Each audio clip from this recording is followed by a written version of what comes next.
Le thème psychologique du jour dans Parents, c'est un métier avec Elia Biyou. Alors vous connaissez le principe d'ailleurs de cette émission. Si vous avez des questions à poser à Elia, à Jasmine ou encore à Sarah, un numéro de téléphone est mis à votre disposition, le 04 92 97 57 58, 04 92 97 57 58 ou encore le hashtag ParentsCM et les www.tv-pitchoun.fr. Nous allons parler de l'enfant malade, c'est-à-dire...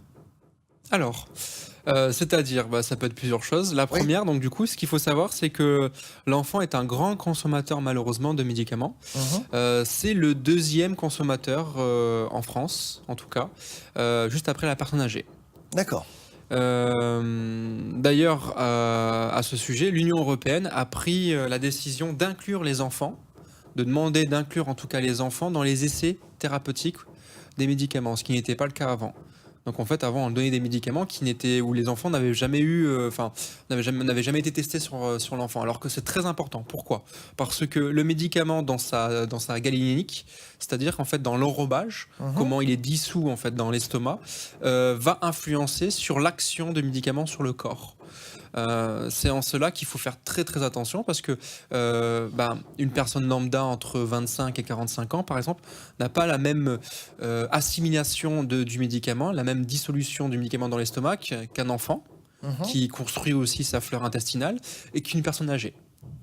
Donc c'est là où il faut être vigilant. Donc c'est pour ça que l'Union européenne a demandé à ce que les gros pharmaceutiques prennent en charge, en tout cas prennent en charge sur le plan thérapeutique, la prise en compte de l'enfant dans les essais. Mais ce qu'il faudrait savoir, c'est pourquoi l'enfant consomme plus de médicaments qu'un adulte et moins qu'une personne âgée. Alors, une personne âgée, on comprend. Un enfant, c'est parce que ce sont les parents qui lui donnent. Oui, et parce que l'enfant a aussi, au début, n'a pas encore tout son système immunitaire mis en place. Il le met en place doucement, délicatement, en faisant des essais. On voit beaucoup, ça se fait beaucoup aux États-Unis, en France un peu moins, mais par exemple des virus parties de type des virus parties. Ah, virus party, c'est sympa. Qu'est-ce que tu fais ce soir ? Je vais faire une petite virus Quand party. par exemple l'enfant du quartier a la varicelle, on amène son enfant pour qu'il ait aussi la varicelle. Oui. Voilà. Ah, j'ai avec mon cousin. Ah bon, on l'a fait dans le même lit. Genre, il faut que tu l'aies maintenant parce que plus tard, c'est dangereux. Oui, aussi. Mais aussi parce que comme ça, l'enfant va créer aussi son système immunitaire.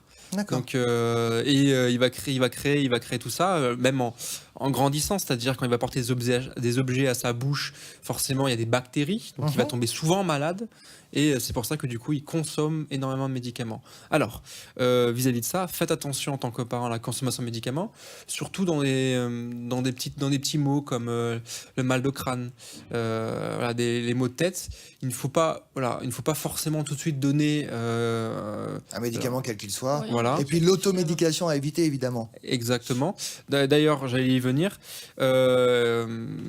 Quelque chose de très important, c'est que le moment de la prescription, donc quand le médecin vous dit que c'est le matin, le soir ou l'après-midi après le repas, il faut vraiment faire très attention parce que les interactions entre les aliments et le médicament pour l'enfant sont encore plus, je dirais, plus sensibles que pour un adulte. Vu que comme l'enfant construit aussi cette flore intestinale et construit en fait son métabolisme, il est beaucoup plus assujetti en fait finalement à des interactions.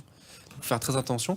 Par rapport à cela, il y a eu le site www.sparatrope.org qui permet de faire comprendre donc du coup aux parents la prescription, pourquoi ça a été prescrit, et le dosage des médicaments. Donc je vous invite à le consulter. Ce qu'il faut savoir aussi, c'est qu'un enfant de 3 ans ne comprend pas le danger des médicaments. Donc toujours mettre ces médicaments sous clé, qui ne sont pas à la portée des parents, des enfants. Des parents si, un petit peu quand même. Des parents, oui. Et, des grands-parents, pas forcément. Mais... surtout s'ils ont une maladie. Oui, bien sûr. Mais non, mais je dis ça, c'est pas que pour plaisanter. C'est vrai que non, c'est sûr qu'il y a des grands-parents personnes âgées qui perdent un peu la tête qui ont Alzheimer, par exemple. Ils vont récupérer des médicaments, manger ça comme si c'était leur petit goûter. Non, c'est sûr. Attention, bien sûr. Donc voilà, mais voilà, faut faire vraiment attention à ce danger aussi et ne pas laisser l'enfant non plus jouer avec la boîte. Voilà, souvent on laisse jouer l'enfant avec la boîte. C'est pas forcément une bonne chose non plus parce que la boîte n'est pas dangereuse en soi, bien sûr, mais c'est pas un bon apprentissage pour l'enfant. En fait, le médicament est quelque chose de très sérieux et il faut qu'il reste dans le domaine du sérieux. Alors. Une chose qui peut être faite aussi, c'est qu'à la place de donner tel ou tel médicament, comme je le disais pour des maux de tête, ce qui peut être mis en place, c'est l'homéopathie. Alors, l'homéopathie n'a jamais montré son efficacité scientifique, d'accord? On est plus sur un effet de type placebo, même si ça n'a jamais été démontré non plus, hein. On n'a pas, voilà, on n'a pas montré de corrélation. On sait Alors, que l'homéopathie, l'homéopathie, c'est le contraire de l'allopathie. L'homéopathie, c'est essentiellement à base de plantes, c'est ça? à dosage très très infime, oui. Donc cette homéopathie n'a jamais montré son efficacité au-delà de l'effet placebo, ce qui veut dire qu'en fait on soigne, on guérit 30% des maladies, enfin des maux, grâce en fait à de l'eau et du sucre. D'accord? C'est ça l'effet placebo. L'homéopathie a le même taux de réussite. Bon, il n'y a pas eu de corrélation entre les deux, hein. Donc il n'y a pas eu de corrélation entre l'effet placebo et l'homéopathie. Mais voilà, l'homéopathie fonctionne dans 30% des cas au même titre que l'effet placebo. Contrairement par exemple à un médicament commercial qui va passer tous les tests, on attend qu'il réponde au moins à 56% des réussites. Donc il faut savoir qu'un médicament qui est commercialisé ne répond qu'à 56% d'une Oui, réussite. ce qui n'est pas énorme hein, quand même. Non, mais il faut au moins qu'il En soi. réponde à ça. Sinon, c'est pas assez intéressant pour les groupes pharmaceutiques de le commercialiser parce que du coup, on commercialiserait de l'eau et du sucre, on aurait le même résultat. D'accord. Enfin, on aurait un résultat de 30%. Donc, il faut aller Ça jusqu'à coûte moins cher, 56. Oui, sûrement. De l'eau et du sucre, ça coûtera beaucoup moins cher. Hein. Voilà, mais Ça va peut-être faire grossir les gens. Mais bon. tous les médicaments qui sont commercialisés dans toutes les phases qui sont dans leur construction doivent répondre à cette norme d'effet placebo. C'est D'accord. obligatoire.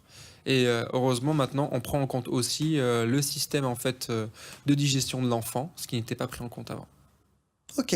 Bon, on a fait, je pense, le tour. Merci beaucoup, Elia, pour toutes ces informations de l'enfant malade. Et puis, tu restes avec nous puisque tu répondras à la question de Justine dans quelques instants. Justine a 32 ans.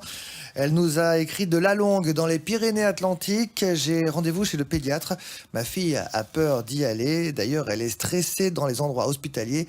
Elle n'a que 4 ans. Est-ce normal? La réponse à votre question, Justine, juste après ceci. À tout de suite.